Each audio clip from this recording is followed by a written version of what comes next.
الحمد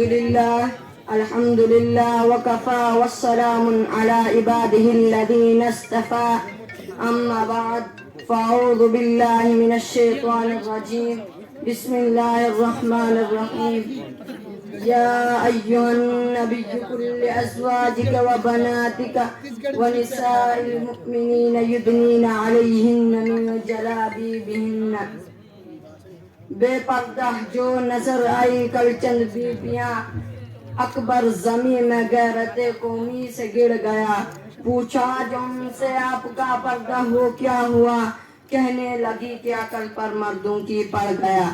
محترم حضرات میں نے قرآن کریم کی آیت کے ایک ٹکڑا آپ حضرات کے سامنے پڑھا جس کے اندر نبی اکرم صلی اللہ علیہ وسلم کو اس بات کی ہدایت کی گئی ہے کہ نبی اپنی بیویوں اور اپنے بیٹوں اور تمام مسلمانوں کی عورتوں کو اس بات کا حکم دیجئے کہ اپنے اوپر تھوڑی سی چادر لٹکا لے یعنی کلام اللہ شریف کی اس آیت میں پردہ کا حکم نازل ہوا ہے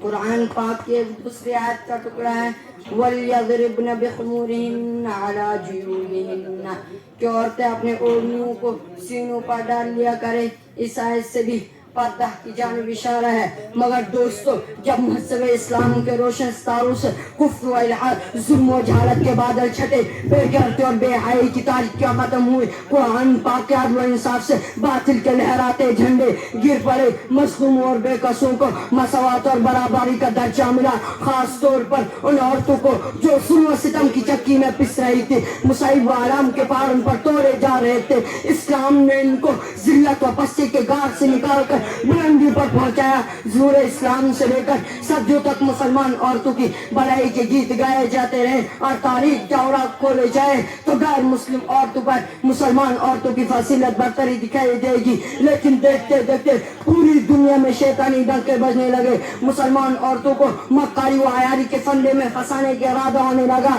مسلمان عورت کو اس کے گھر کی چار دیواری سے نکال کر شارع عام پر بدنام و رسوا کرنے کا انتھک کوشش کی گئی سے شمیع محفل بنا کر زندہ سکھ انسانوں کے حوالے کیا گیا پردے کی مخالفت میں لاکھوں صفحات سیاہ کر دیے گئے ان کی صرف ایک ہی صدا تھی کہ پردے کے گریبان کو چاک اور ریزہ ریزہ کیا جائے عورت کو بے لگام اور بے حیا چھوڑ دیا جائے وہ جو چاہے گل کھلائے چنچے خواہشات کی ان پٹھوں کی عرضیں پوری ہوئی اور انہوں نے آہستہ آہستہ مسلم خواتین کو بہکا لیا اور مسلم عورتوں نے بھی پردے جیسی حسین نعمت کو پیٹ پیچھے ڈال کر مردوں کے ساتھ کندھے سے کندھا ملا کر چلنا شروع کر دیا پھر نہ پوچھے کہ اسلامی معاشرہ کن کن خرابی سے دوچار ہوا اور کتنی مصیبتوں اور آفتوں کا سامنا ہوا بدکاری وسیلہ کاری عام ہوتی چلی گئی مکانوں اور دکانوں بستیوں اور بیابانوں میں صرف برائیاں ہی برائیاں نظر آنے لگے محترم دوستوں اور اسلام دشمن طاقتیں یورپ امریکہ پردہ کے خلاف نعرہ بلند کرے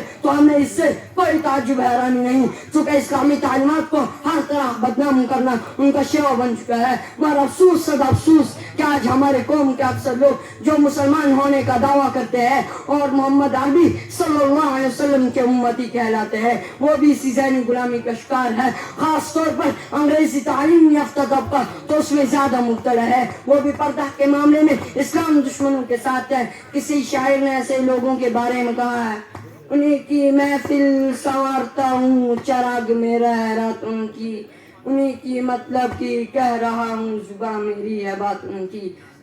محترم دوستو آج پردہ کے مسائل کو لے کر مناظرہ بازیاں اور معصوم نگاریاں ہوتی رہتی ہے پردہ کے خلاف تحریکیں چلتی ہے پردہ کو ایک بہت بڑی ناانصافی کہا جاتا ہے عورت کے لیے پردہ کو قید و بند سے تعبیر کیا جاتا ہے کہا جاتا ہے کہ پردہ قید ہے پردہ کو وحشت بتایا جاتا ہے آج مغربی تہذیب نے عورت کی شرم حیا کی دولت کو لوٹ لیا ہے کہتے ہیں کہ پردہ کرنے سے ترقی نہیں ہو سکتی نتیجہ ہے کہ آج ہماری خاندانی اور معاشرتی نظام تباہ ہو چکا ہے اخلاق و عادت اور شرم و حیا کا جنازہ نکل چکا ہے یہی وہ تہذیب ہے کہ جس نے عورت کو چراغ کھانا بنانے کے بجائے اس کے اندر شمیع محفل بنانے کا جذبہ ابھارا ہے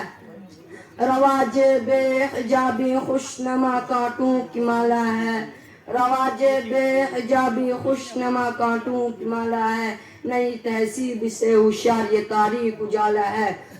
یا اسی اوپر امریکہ کی دین ہے کہ نوجوان لڑکیاں باریک سے دوپٹہ گلے میں ڈال کر اور چست اور باریک سے لباس پہن کر کھلے عام گھوم رہی ہے. میں اپنی ماؤں اور بہنوں سے کہنا چاہتا ہوں کہ ہماری کامیابی کفار و مشرکین اور عیسائیوں میں نہیں بلکہ ہماری کامیابی خدائی وحدہ لا شریک اور رسول اکرم صلی اللہ علیہ وسلم کے بتائے ہوئے طریقے میں ہے اور اسلامی احکام اور اسلامی احکامات کے اندر ہے. ہمیں عقل کا چراغ گل کر کے نفس کے پیچھے بھاگنے اور مغرب کی بد تہذیب عورتوں کی نقل کرنے کی ضرورت نہیں. ہماری ہدایت قرآن و سنت کے بتائے ہوئے طریقے میں ہے. اسلام کے پاس بولو حضرت اسماء رضی اللہ تعالیٰ عنہ حضرت عائشہ رضی اللہ تعالیٰ کی بہن ہے اور نبی اکرم صلی اللہ علیہ وسلم کی سالی ہے. ایک بار باریک کپڑا پہن کر حضور صلی اللہ علیہ وسلم کے سامنے آ گئی تو سرور کائنات محمد صلی اللہ علیہ وسلم نے نظر کو پھیر لی اور یہ ارشاد فرمایا اے اسماء جب عورت بالغ ہونے کی عمر کو پہنچ جائے تو اس کے جسم سے کچھ دیکھنا جائز نہیں سوائے اس کے چہرے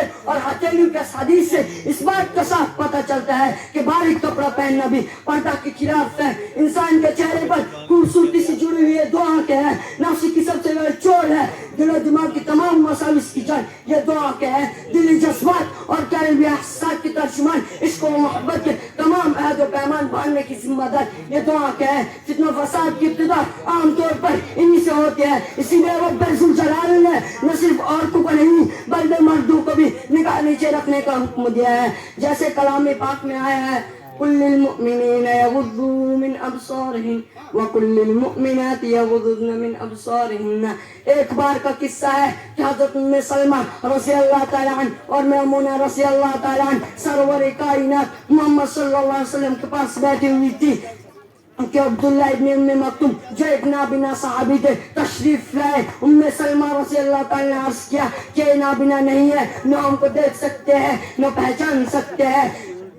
آپ صلی اللہ علیہ وسلم فرماتے ہیں کیا تم دونوں بنا ہو کیا تم انہیں دیکھتی نہیں. محترم دوستو آج ہمارے ماؤں بہنوں کو چاہیے کہ اپنی گریبان کو جھانک کر دیکھے کہ اللہ اور اس کے رسول کو راضی کر رہی ہے یا اپنے عاقبت کو خراب اور اسلامی تعلیمات کو پامال کر رہی ہے. فخر موجودات محمد صلی اللہ علیہ وسلم کے ازواج مطہرات قیامت تک آنے والی مسلمانوں کی مائیں ہیں. ان کو بھی پردہ کا حکم تھا ان سے پردہ کو ختم نہیں کیا گیا. تو آج ہمارے لیے اس بات کی گنجائش کیسے مل سکتی ہے کہ بے پردہ گلی کوچی میں گھومتے پھرے بے لگام گوری کی طرف جہاں چاہے جائے. اسلام کے پاس پڑھو عورتوں کی تمام ذمہ داریاں ہمارے سپرد ہے. ان کو بے حیائی اور بے غیرتی کے بھنور میں پھنسنے نہ دیں اور یعنی تو ننگے پن کو معاشرے سے دور رکھیں اور ان کو اسلامی معاشرہ اور اسلامی قوانین سکھائے اور شریعت مطہرہ کے سانچے میں ڈالنے کے طریقے بتائیں.